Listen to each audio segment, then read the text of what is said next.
अरे भाई ये ऐसे थोड़ी होता है। यह राजस्थानियों की आवाज है, कोई ऐसे ही थोड़ी है। ये वो प्रवासी हैं जो ठेठ बीकानेर से लेकर के, सीकर से लेके, झुंझुनू से लेकर के और जैसलमेर बाड़मेर तक के लोग हैं। थोड़ा है वो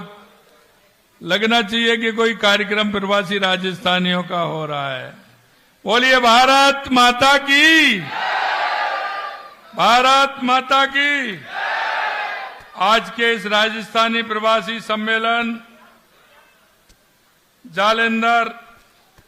लोकसभा के हमारे प्रत्याशी भाई सुशील कुमार रिंकू जी के इस लोकसभा के कार्यक्रम में, इस लोकसभा के प्रवासी प्रभारी भाई जीतू भाई बागानी जी, जिला अध्यक्ष सुशील शर्मा जी, प्रवासी प्रभारी मदन सिंह जी राठौर साहब, प्रवासी प्रभारी प्रेम ओड जी रामदेवरा, मारवाड़ी विकास मंच के अध्यक्ष भगवान जी स्वामी साहब, महंत मां बगलामुखी मंदिर प्रवीण चौधरी जी, भाई डीडवाना प्रत्याशी राजस्थान विधानसभा जितेंद्र सिंह जी, हमारे संजय जांगड़ जी और मंच पर विराजमान सभी पदाधिकारी और कार्यकर्तागण और मेरे सामने बैठे मेरे वो प्रवासी भाई और बहन जिन्होंने अपनी मेहनत से, अपने विवेक से और अपने परिश्रम से जो राजस्थान से आकर के यहाँ अपना स्थान बनाया, ऐसे में मेरे भाई और बहनों को सभी का मैं अभिनंदन करता हूं, वंदन करता हूं, आप सभी को नमन करता हूं। मुझे इस बात की खुशी है कि आज मुझे ऐसा लग रहा है कि मैं राजस्थान में ही हूं। मुझे ऐसा लग रहा है कि मैं राजस्थान में हूं और मैं आपकी मेहनत और आपके सामर्थ्य को मैं कोट कोट नमन करता हूं, मैं कोट कोट नमन करता हूं। वो इसलिए मैं कहना चाहता हूं कि आप राजस्थान की धरती से आए, महाराणा प्रताप की धरती से आए, महाराजा सूरजमल जी की धरती से आए, त्याग की मूर्ति मां पन्नादाय की धरती से आए, भक्ति की मूर्ति मीराबाई की धरती से आए और अपने आप को पर्यावरण और पेड़ों वृक्षों के लिए नौछावर कर देने वाली मां अमृता देवी की धरती से आने वाले, मुझे पता है आप वहां की धरती से आज भी जुड़े हुए हो, मां की संस्कृति, मां के विचार से आज भी जुड़े हुए हो। आप जब समय आता है तो अपनी कुल देवी जी को भी ढोक देने जाते हो और खाटू श्याम बाबा की ढोक देने जाते हो, तो सालासर की ढोक देने जाते हो, तो आप बाबा रामदेव की भी ढोक देने जाते हो, देव रामदेवरा की। और हमारे सभी हमारे जो तीर्थ स्थल हैं उनका कहीं ना कहीं साल में एक बार, दो बार, तीन बार आपका जाना होता है।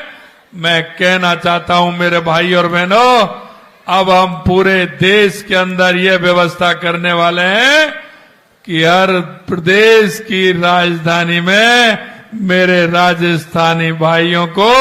वहां रहने के लिए, रुकने के लिए ये हमारी व्यवस्था की जाएगी। इतना मैं आपके बीच में निवेदन करना चाहता हूं। मैं आपसे यह कहना चाहता हूं मेरे भाई और बहनों, आप राष्ट्रवाद के लिए काम करते हैं, आप देश के लिए काम करते हैं, आप विचार के लिए काम करते हैं और आपने जो देखा है देश के यशस्वी प्रधानमंत्री नरेंद्र मोदी जी के नेतृत्व में 2014 के बाद जो परिवर्तन हुआ है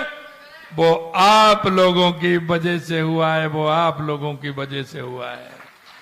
हमारे देश के यशस्वी प्रधानमंत्री नरेंद्र मोदी जी कहते हैं कि जो देश के अंदर चाहे हमारे गरीब कल्याण की योजनाएं हो, चाहे हमारे विकास की योजनाएं हो, या सीमाओं की सुरक्षा हो, या आतंकवाद और उग्रवाद का खात्मा हो, या दुनिया में बढ़ता हुआ भारत का गौरव हो, वो काम किया है। हमारे देश के प्रधानमंत्री कहते हैं, जब हम ये कहते हैं ये मोदी जी ने किया है, तो वो क्या कहते हैं कि मैंने नहीं, वो आपके एक वोट ने काम किया है, आपके एक वोट ने काम किया है। मेरे भाई और बहनों, मैं आपसे यही निवेदन करने के लिए आपके बीच में आया हूं। यह पंजाब की धरती वो धरती है, यहां के लोगों ने, यहां के पीर सपूतों ने आजादी से लेकर के अपने आप को मां भारती के लिए कितने और वीर जवानों ने अपने आप को शहीद कर दिया। हमारे उन लोगों ने इस मां भारती के लिए और हमारे आने वाली पीढ़ी के लिए, अपनी संतति के लिए उन्होंने अपने आप, आए दिन हमारे पुलिस के भाई करते थे कि लावारिस वस्तुओं को नहीं छुएं, लावारिस वस्तुओं में पता नहीं क्या है, बम हो सकता है, इस तरह की खबरें आती रहती थी। 2014 के बाद ये खबर आती है क्या? अरे बताओ तो सही मेरे भाइयों, ये खबर आती है क्या? मैं आपसे यही कहना चाहता हूं मेरे भाई और बहनों कि 2014 के बाद देश में जो परिवर्तन हुआ है, हमारे गरीब कल्याण की योजनाएं आपने देखा होगा। अरे गरीब आदमी का बैंक में खाते की तो क्या, वो बैंक की चौखट पर नहीं चढ़ सकता था, लेकिन देश के यशस्वी प्रधानमंत्री नरेंद्र मोदी जी ने घर घर में खाता खुलवा करके, और यही नहीं, उनके बैंक खाते में सीधा पैसा भी डाला और बीमा भी कराया। अरे मेरे गांव के आप व्यक्ति तो जानते ही नहीं थे कि बीमा क्या होता है। उनको तो बीमा के बारे में जानकारी नहीं थी। वो तो सोचते थे बीमा तो सिर्फ जब गाड़ी खरीदते हैं तो गाड़ी का होता है, या कोई बड़े लोग होते हैं वो बीमा कराते हैं। लेकिन देश के यशस्वी प्रधानमंत्री नरेंद्र मोदी जी ने 12 रुपए में बीमा कराने का काम किया, तो देश के यशस्वी प्रधानमंत्री नरेंद्र मोदी जी ने किया। आज किसी भी स्थिति में, परिस्थिति में होता है, अगर किसी भी घटना, दुर्घटना में मेरे भाई की, मेरी बहन की अगर दुर्घटना हो जाती है, तो उसके परिवार के लिए 2 लाख रुपए मिलते हैं। और मैं आपको कहना चाहता हूं, बड़े लोगों के लिए तो 2 लाख कुछ नहीं हो सकते, लेकिन मेरे गरीब भाइयों को वो 2 लाख बहुत बड़े होते हैं। क्योंकि आप जानते हैं, कहावत है कि मुर्गी के लिए तो तकुआ का घाव भी बहुत बड़ा होता है, बहुत बड़ा होता है। मैं आपसे यही निवेदन करना चाहता हूं, किसी भी क्षेत्र में देख लें, हमारी सांस्कृतिक विरासत के जो केंद्र थे, जिनको हमेशा उनके चिन्हों को मिटाने का काम किया, देश के यशस्वी प्रधानमंत्री नरेंद्र मोदी जी ने उन सांस्कृतिक केंद्रों को उत्थान करने का काम किया है।